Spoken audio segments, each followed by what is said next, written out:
Hello everyone, welcome back to Odisha study hub.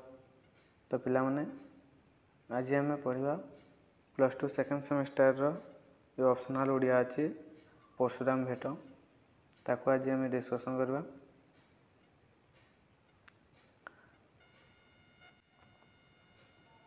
कोड़े डिमार्किया selective question बाहर कर डिस्कसन करवा। तो देख प्रथम प्रश्न होची परशुराम भेट कवितार कवि किए ना। परशुराम भेटर कवितार कवि होचंती पंचसखा गोष्ठीर बरण्य साधक और जगमोहन रामायण स्रष्टा भक्त कवि बलराम दास परशुराम भेट कवितार कवि अटंती।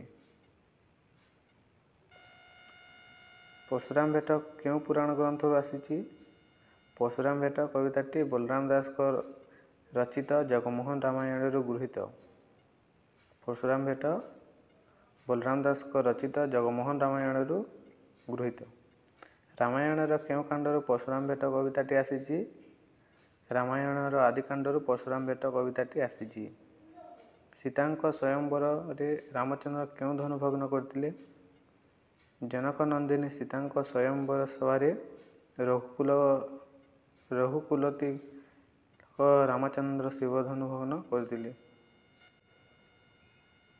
परशुरामकर कहा सहित भेट होगा कथा कवितारे कहुଯାଇଛି?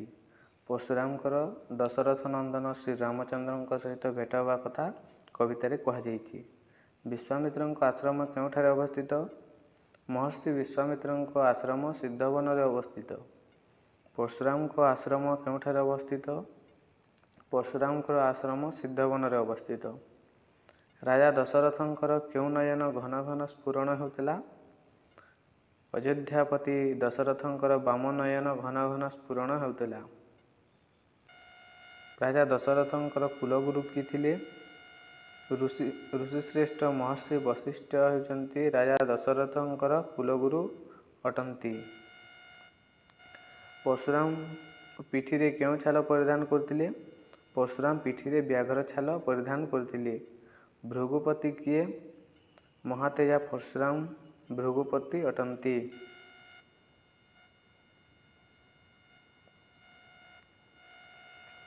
परशुरामकर पितांक नाम कौन थिला?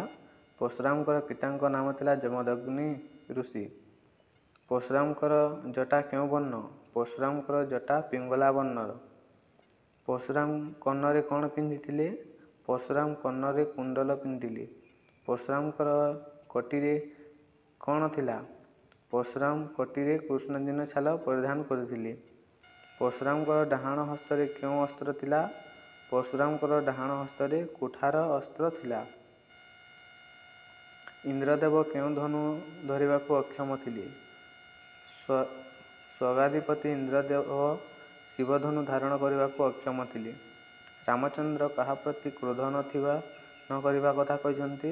रामचंद्र गोरु ब्राह्मण तथा ब्राह्मण कुल दाता परशुराम प्रति क्रोध न करने कथा कहते। शिवधनु रे क्यों असुरर प्राण जाइतिला? त्रिपुर विजयी त्रिपुरापुरर शिवधनु रे प्राण जाइतिला। शिवधनु रे क्यों असुरर प्राण जाइतिला? त्रिपुर विजयी त्रिपुरासुरर शिवधनु रे प्राण जाइतिला। परशुराम रामचंद्र को क्यों दिव्य धनु कथा कहते? जो धनु को स्वर्गाधिपति इंद्र धारण पाई असमर्थ थिले और जो धनु रे त्रिपुरासुरर विनाश होइतिला सेही दिव्य धनु कथा परशुराम श्री रामचंद्र को कहते। रामचंद्र परशुराम ठारू कोदांड क्यों हस्तरे नैथिले? रामचंद्र परशुराम ठारू कोदांड दक्षिण हस्तरे ग्रहण करथिले। रघुमणि किए? दशरथ नंदन श्रीरामचंद्र होचंती रघुपति रघुमणि।